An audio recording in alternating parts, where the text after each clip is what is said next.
exist in a sense that nobody remembers her and like she's vanished No, from it's all the like photos. it's like she traveled through time. Greg goes home. Also, what does he say? He says when he's looking at this party, because I think the parents have gone back inside and everything's still set up for the birthday party, but it just never happened. And like the candles have melted down, and and like the next day everything is still completely set up for a birthday party, and it's just like, I'm sure there's like a raccoon or something that would have come and eaten that cake. It would not still be there. Yeah, but they say one line in there that... What was it? A birthday party for ghosts. I want to read A Birthday Party for Ghosts. I feel like that's a Goosebumps book, like a birthday party for ghosts. I want to read that book. That'd be pretty good. It'd be, you know. But a very dark thought for Greg to have. He's gonna go emo. You know that, like in a few years, he's gonna have like, you know, or he'd go goth. It was the 90s. He'd go goth.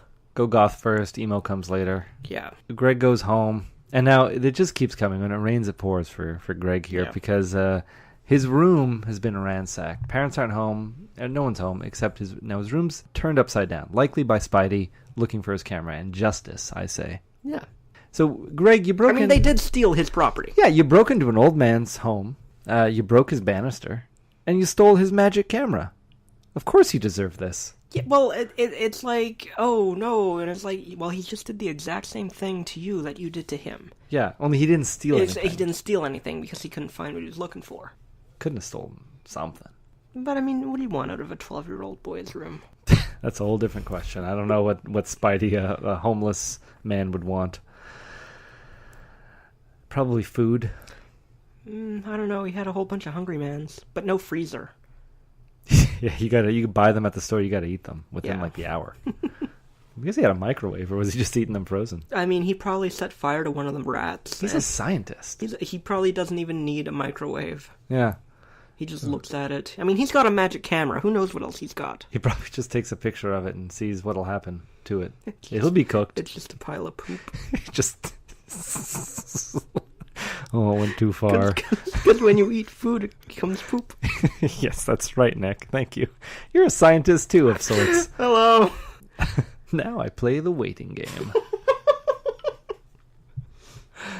Greg gets the guys together, tries convincing them all to return the camera. And this is the most frustrating part of the book, is how often they talk about returning the camera and not do it. Yeah, I know. It's like, well, let's do it. And it's like, it's all the way across the street, Greg. It's like, this is the only thing we have to do. It's kind of our lives depend on it. Let's do it tomorrow. These kids are awful. And they have a disagreement about this, too. And Greg's picture is accidentally taken. They're so clumsy. Then two bullies in heavy metal t-shirts interrupt them and steal the camera. Now, this was so typically, like, 90s bullies. Yeah, man, we like Metallica and, like, Iron Maiden, and we've got, like, you know... Here are our t-shirts to prove it. Yes. Do you think... this is we're 4 books in, and this is the second appearance of two bullies wearing heavy metal t-shirts. Yeah, I was gonna say, like, it seems like he just took the basis of Monster Blood for the characters and just moved them over to this book. He probably wrote 2 and was like, I don't know which one I'm going to use. So he used some of the same characters, and then he put out both. This probably is not what happened. I'll tell you what did happen. Goosebumps was likely started off as a writing exercise for Stein to get over his PTSD of all the bullies, all the heavy metal bullies in his youth. In the 50s, all the heavy metal bullies. Yeah. So it was like, you know, Freddie Cannon. It's like, hey Stein, what you doing? You writing more of your jokes? Down in Palisades Park. Then boom, glasses knocked off his head, books on the floor. He's like, one day they I'll look get like back Buddy at you. Holly. One day I'll write you into scenes, and then I'll leave your endings ambiguous. R.L. Stein, we love you. I can't stress that enough. I do love him, but he hates bullies. I feel like we have to save face so much. Like, everyone's just going to think we just hate it. And it's like, we have genuine love and affection for everything to do with Goosebumps. I know. It's just funny. I'm not talking about the way it's written right now. I'm talking about these heavy metal bullies. How can we never get to see point of view from the bully? And Greg snatches this camera back from them. runs off. The bullies are so lazy they're not even chasing him. And then they all, him and the friends decide, we'll return it tomorrow. There's too much excitement for one day. Mm-hmm. It's just right there. Greg's a sensible one, though, and he decides. Yeah, Greg turns it around. He becomes kind of a decent, okay person by the end. Yeah, you know, aside from threatening to punch Shari in the face. I mean, look, keep a picture of it for his collection of girl punches. Oh my god. Probably got a sickening collection in that hidden space behind his bed. I don't like this narrative. It's like, honey, you know Greg has a lot of Playboys behind his bed, but did you see these photos of people he's punched in the mouth? No. No, I didn't. Well, they're alarming, to say the least. Oh. Oh, that concussion really did a number on Mr. Banks. He was never the same after that. He's in that wheelchair, and he's just there, and it's like, you can only ask him yes or no questions, and it's like, did you see what's in the headboard? Boop, boop. That's a reference to Star Trek.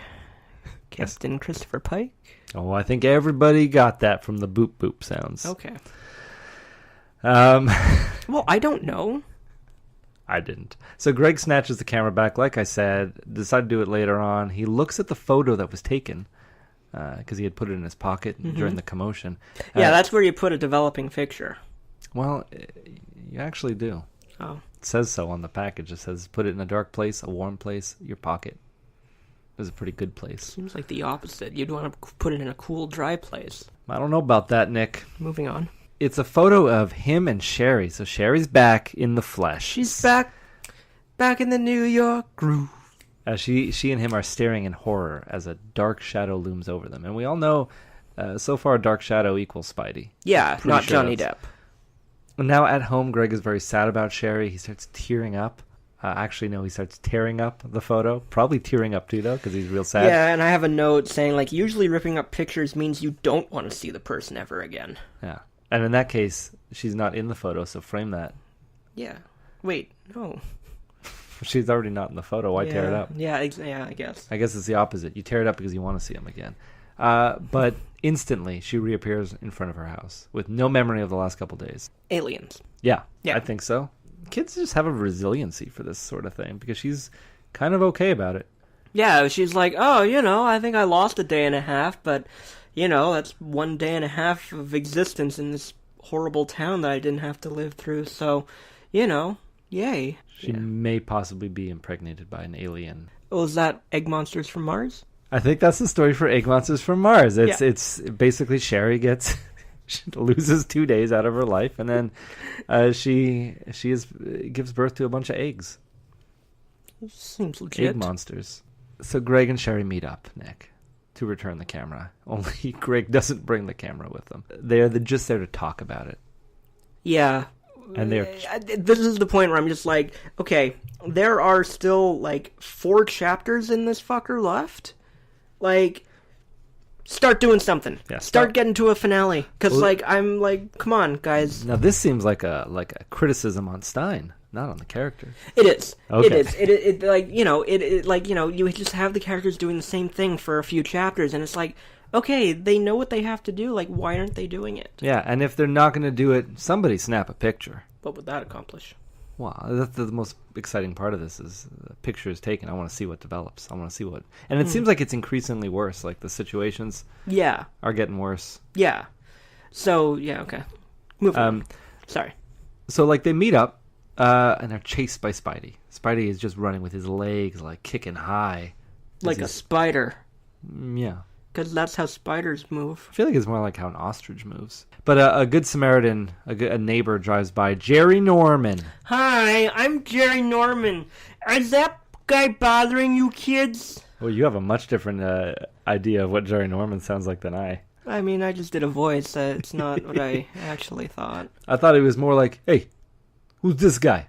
This guy bothering you? Oh, so it's Officer Riddick. I guess they're all just like Officer Riddick. Hey, what's going on over here?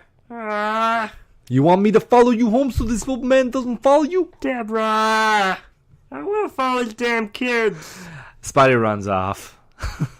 As one does. Jerry scared him off. Spider. Greg and Shari say thank you, Jerry Norman. You're doing God's work. And it's like, you know what? This is all too much. Let's bring that camera back tomorrow. No, do it right now. Do it now. You know what? Even better. Spidey's chasing you. Just give the camera to Spidey. Just give it to him. Directly. What's the difference? Cut out the middleman. Why? Why are you bringing the camera back? What is your reason for bringing the camera back? So Spidey can have it back, right? Yeah. Why not just give it to him? Or it's like, he knows you took it, so it's not like, let's replace it so that he won't think that we took it. He saw you. Yeah. He saw you do it. He knows what you're up to. And, no more camera to Greg equals... peace. Yeah, well, it equals no more dirty old man poking around your underwear drawer. Yes. That's where he probably would imagine he'd hide it, because he's from the 50s. And that's where he hid things in the 50s. Spidey didn't have secret compartments behind his bed when he was a child. All he had was an underwear drawer. Okay. Back when he had a family and people who cared about him. All right. So the next day comes real fast. They return the camera. Book done, right? Yeah. Story done? No. On their way out, Spidey stops them. Tells them his life story. Yeah, well, here's the thing. I have written down. Well, it starts on page 119. For all you following. Spidey didn't reply. Instead, he took a step towards them, onto the first step, and then he descended another step. And my note is just like, yep, that's how stairs work. Well, you gotta fill 119 pages, right? No, you really didn't have to. I like these descriptions, Nick. You tell R.L. Stine not to describe a step. What about people who live in bungalows? Some people don't have basements, Nick. Hey, Bungalow Bill, what did you kill? I think that was some of the criticism he got earlier on. People didn't understand stay out of the basement because most of them didn't have basements. And so he has to describe. In case going down of steps. Accidents, he always took his mom. For the people who don't have basements. If looks could kill, it would have been us instead. This is no ordinary camera, Nick. Is what Spidey says to them. All the children sing. They should not have taken it. And no. He is. Oh wait, what does he say about it? Oh, you were just you were singing and you got lost in the conversation, didn't you, Nick? No. Pay attention. What does he say about the camera? What does he say about the camera? He says it's no ordinary camera, and they should not have taken it. What word does he use to describe it? I don't know. What word? Evil. It's pure evil. Now he is surprised to learn that they took pictures with it. Come on, Spidey. What did you think they were going to do with it? Yeah, right. We're going to steal this magical camera for 2 weeks, and we're not going to take pictures with it. Yeah. Come on, Spidey. Spidey. He reveals, like you said, the camera's evil. Evil. Now I knew that was coming, but he also reveals he was one of the scientists who helped in its creation. And then Greg is like, "You're an inventor?" It's like, "No, I'm a scientist, man. I just said it." And my name is Dr. Fritz Fredericks. I was like, oh, you lost a lot of credibility right there. Well, he sounds like a comic book character, Fritz Frederick. Yeah. It's a good Stan Lee name. It's better if he just... I guess. Fritz Fredericks. Come on. It's not a great name, but it's alliterative. You lost some of your scare points right there. I'm not as afraid of you anymore. I don't know. I imagine him as the scientist from The Simpsons in the monorail episode. That's true, yeah. I'm sorry, I shouldn't have stopped for that haircut. But before he gets the haircut. It was his lab partner who actually invented the camera. It was going to make him rich, but Spidey stole it for himself. And why? To also get rich. Which would be because he's a degenerate. Oh, no, the secret word is greedy. Oh, yes, he was greedy. Because greed, for lack of a better word, is good. Much like the reason Greg stole this camera, for fortune and glory. They are pretty much the same person. Wait, is this Looper now? This is what happens at the end. That picture of Greg that gets taken at the end turns into Spidey. Yeah, he looks at it and it's just Spidey. Wouldn't that be a good ending? It would be an amazing ending. If there was a little more hinted towards it, because then even that would be more of a reason for Spidey to already know where Greg lives. Yeah. And to go searching through all of his stuff. Yeah. Except in that he case, would he know would know the where the head. camera Yeah. is. Maybe he was just there to get the Playboys. It's like, it's really hard to